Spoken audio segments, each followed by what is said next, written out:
do Campeonato Mineiro, começar com a decisão. Teve uma tensão muito grande em cima da arbitragem, mas a gente começa com os melhores momentos da partida, porque foi o 38º título estadual do Cruzeiro. O Galo tem mais, o Galo tem 44, mas esse ano foi do Cruzeiro. O Galo precisava vencer e sai na frente. Cria algumas boas oportunidades, tem bola na trave dos dois lados. O Galo vai sair na frente, a gente vai ver já com o gol do Elias. E no final, o gol de empate do Fred foi o gol do título do Atlético Mineiro. Quiser que os números do Cruzeiro nesse campeonato estadual são muito impressionantes, né? Vem numa sequência, aliás, na temporada incrível. Hoje foi o primeiro jogo que o Cruzeiro saiu atrás do placar em toda a temporada. Eram 10 vitórias seguidas. O Galo tinha a melhor campanha no estadual, né? Mas os números do Cruzeiro na temporada são impressionantes. O jogo de hoje, eu vi uma análise do Mano Menezes com a qual eu concordo 100%. O Cruzeiro estava mais tranquilo, mais senhor do jogo na partida, tocando a bola, tinha vantagem do empate, até que o Atlético Mineiro conseguiu fazer um gol. Esse aí que a gente está vendo do Elias. E esse gol claramente desestabilizou o Cruzeiro. Esse gol, inclusive, tem origem numa falha que o Mano destacou, que o time deixa uma bola sair de forma desleixada. E o Cruzeiro sentiu o gol, o Galo cresceu na empolgação, porque o Cruzeiro é um time melhor. E no segundo tempo, o Mano faz mudanças no time. Ele vem com o Pedro Rocha, depois ele coloca o Thiago Neves. O Cruzeiro se acalma, volta a dominar a partida, volta a jogar conscientemente e consegue o seu gol num pênalti marcado com o auxílio do árbitro de VAR. Essa, para mim, foi a história do jogo. Esse jogo foi na Independência, era mando do Atlético, a maioria dos torcedores, então, do Galo. Teve um momento de pressão grande do Atlético, como o André Rizek destacou. Eu não achei uma pressão, achei que o Galo conseguiu se empolgar depois do gol. Um volume, pelo menos. Um volume, mas o Cruzeiro, ele é um time mais consciente. Assim, ele toca mais a bola, ele sabe mais o que quer fazer no jogo. E aí, um dos 10 momentos em que o árbitro foi consultar o vídeo, mentira, exagero, ele não foi consultar tantas vezes. E o Mano pedindo calma, né, pro jogador dele, achei interessante, né? O jogador já ia começar a reclamar, né, do árbitro.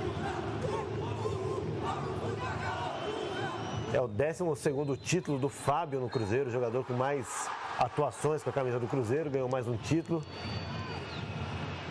E aí ele, Frederico, com muita tranquilidade, esperou o Vitor escolher o canto e bateu no outro. Artilheiro do Campeonato Mineiro com 12 gols, o Fred. Uma temporada muito boa do Fred, que foi campeão mineiro no ano passado, mas ele estava lesionado, atuou muito pouco. Ele chegou a 60 gols, a história dele em campeonatos mineiros hoje. É um belíssimo número, é um número bem interessante. O Cruzeiro, ele é campeão mineiro. Então, essa é a grande discussão. Eu sei o que o Sandro achou. É um movimento natural, não é?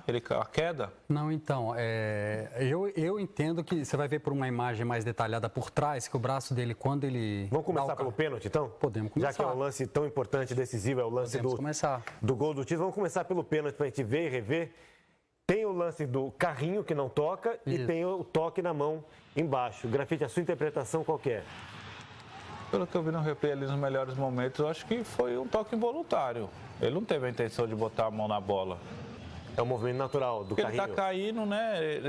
Eu acho que ele não tenta nem dar o carrinho, acho que ele escorrega, não é? Não, ele tenta dar uma entrada, Grafite, e aí... E para no último minuto e... Isso, olha lá. Ele tenta dar uma entrada e cai.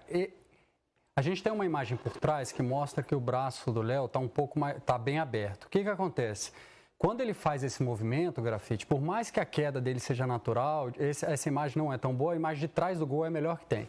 Quando você dá uma entrada dessa, pelo conceito que a gente tem, que a gente é ensinado, o que acontece? Ele corre o risco.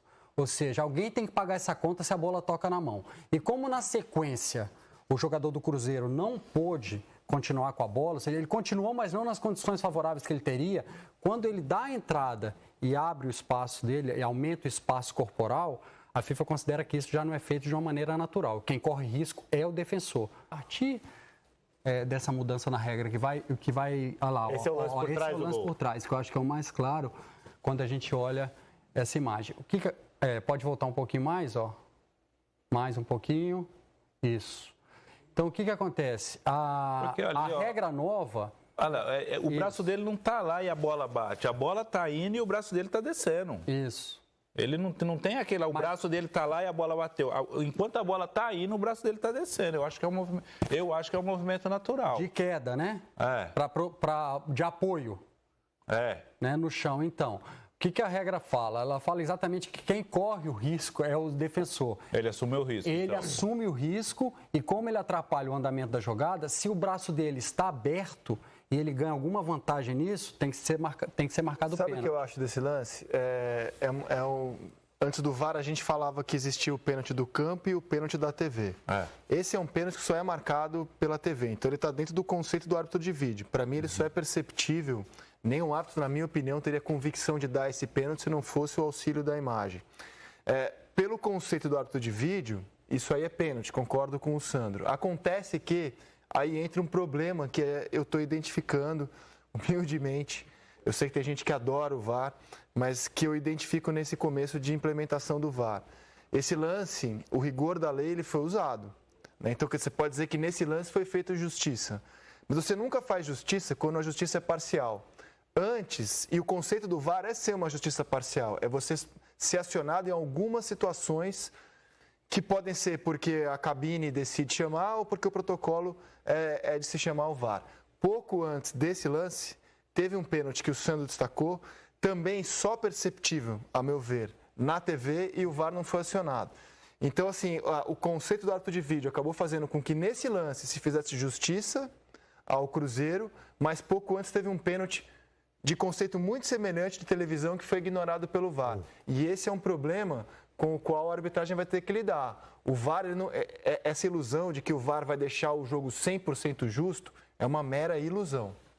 Não vai ser 100% justo, mas ele vai evitar alguns erros. Alguns erros, outros não. O problema é quando acontece isso que você uma justiça seletiva. Você fazer justiça para um time no mesmo jogo, faz para um lado e não faz para o outro no mesmo jogo. A meu ver, aconteceu hoje. É um exemplo claro de um problema com o qual vai ter que se lidar. Assim, não tem a solução, mas é um problema que o VAR nos apresenta. Porque é diferente, por exemplo, do vôlei e do tênis. Você consegue fazer justiça 100% no vôlei e no tênis nos lances de VAR, porque é muito simples. Foi dentro ou foi fora. O futebol é muito mais complexo do que isso. Vamos mostrar um pouco mais do jogo antes da gente entrar nos lances de dúvida da arbitragem ou de atuação da arbitragem, para a gente enaltecer também essa conquista tão merecida, um Campeonato Mineiro que chegou com os dois melhores na final. Vamos falar um pouquinho do trabalho do Mano Menezes, que conseguiu equilibrar esse início de calendário de forma tão boa. Tem torcedor até preocupado falando assim, Grafite, o Cruzeiro está bem demais, mas ainda está no início da temporada, ainda tem tanta coisa pela frente.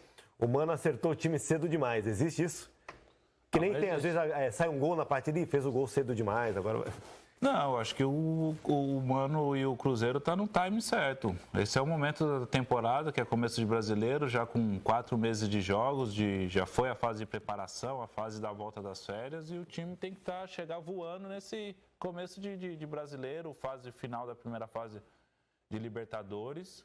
E o Cruzeiro está muito bem em todos os aspectos, né? Os jogadores que ele foi buscar, que o Mano e o Cruzeiro foram buscar no mercado, são jogadores pontuais que chegaram, se encaixaram. Tem o Thiago Neves que está fora ainda. Eu acho que não existe isso não, tá cedo demais não. A temporada é muito longa ainda, vai ter altos e baixos, mas você chega como eu acho que o Cruzeiro hoje, junto com o Grêmio aí, são os rotulantes a título aí do brasileiro. O Cruzeiro tem uma consciência muito interessante quando ele tem a bola, assim, um time muito consciente. Mas hoje o Galo fez um negócio que deve se destacar. O Galo deu uma mexida na sua estrutura em relação ao jogo de ida. Ele não tinha o Casares, jogou o Giovani, o aberto. E na marcação, o que eles fizeram? Eles dobraram em cima do Rodriguinho e do Fred o tempo inteiro. Então, Rodriguinho e Fred nunca hoje conseguiram pensar. Isso deu uma segurada no Cruzeiro hoje. Foi interessante. Hoje o Cruzeiro foi um pouco mais amarrado pelo Galo do que ele vem sendo na temporada. Que a gente falou várias vezes nessa temporada já, Grafite, do Fred ser esquecido, entre aspas, na área, de você saber que ele é o Fred, o camisa 9, tão experiente, que ele se desloca de uma forma especial na área e mesmo assim ele é esquecido. Ele aparece sozinho. Não, é a movimentação dele, é mérito dele, né? A idade que chega, a experiência, ele consegue ver os atalhos do campo ali. O Fred deve ser um cara que observa muito vídeos pré-jogo, movimentação de zagueiro, movimentação de goleiro, de atacantes. Eu fazia isso nessa reta final de carreira minha. que é importante, te dá alguma base de como o jogador se movimenta e ele está sempre ali, nas costas do zagueiro, entre um zagueiro e outro, ou no segundo pau, faz movimento para o primeiro. Ele é um jogador muito inteligente, o Fred. E ele deu uma desabafada no final do jogo, né? Porque a saída dele do Atlético Mineiro foi um pouco conturbada. Ele falou um pouquinho sobre isso. Disse que procurou o presidente